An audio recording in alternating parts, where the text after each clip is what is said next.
All right, three things in 3 minutes. Let's get it. So, if you've been in this business for any length of time, you know one thing is true. It's very difficult for somebody to gift money to a home buyer and then also take an interest in the property, i.e., be on title, without also being on the loan, right? It's like an anti-money laundering thing.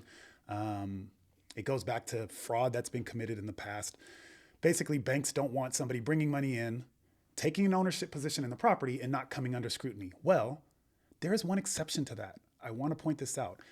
If you have an investor that is co-buying with somebody else, so somebody's going to buy the home and live in it, and they bring in either a friend or a family member or a business partner, and that person wants to bring money into the transaction, but they don't want to be on the loan, and they certainly want to be on title as an owner, right? So they're truly an investor. You can write a letter with a Fannie Mae loan. You can write a letter stating that that person is investing in the property, they're going to be an owner, but they do not need a mortgage, and that works.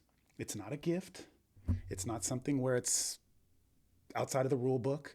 This is completely acceptable, and very, very few people know about it. So if you have a scenario where either a family member, a friend, or somebody else wants to invest in the property, you can do that, but you just have to be very specific about how you position it. Number two, I have a suggestion. If you are trying to get involved in social media and you just don't know what to post, here's an idea.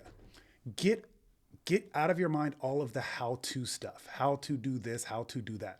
It doesn't work. People scroll right through. Our attention spans are so short.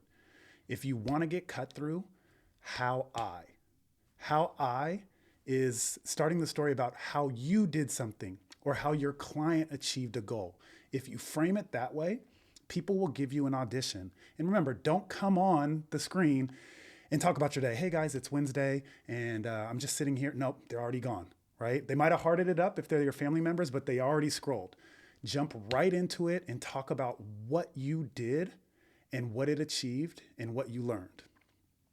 The last thing, rates. Rates have come down a bit. It's kind of nice. So what's leading the decline in rates over the last week or two has not been inflation, has not been jobs. It's just been the fact that the stock market has been tanking. And so people are taking their money, investors are taking their money out of stocks and throwing them into the relative safety of bonds. And that's pushing mortgage rates down. So we'll see what happens. I think the real culprit here is there's some institutional fear about tariffs and perhaps a recession. But that's worked in our favor. So today we're looking at 30-year fixed rates that have dropped from about 7 to about 6.75, about 0.25%.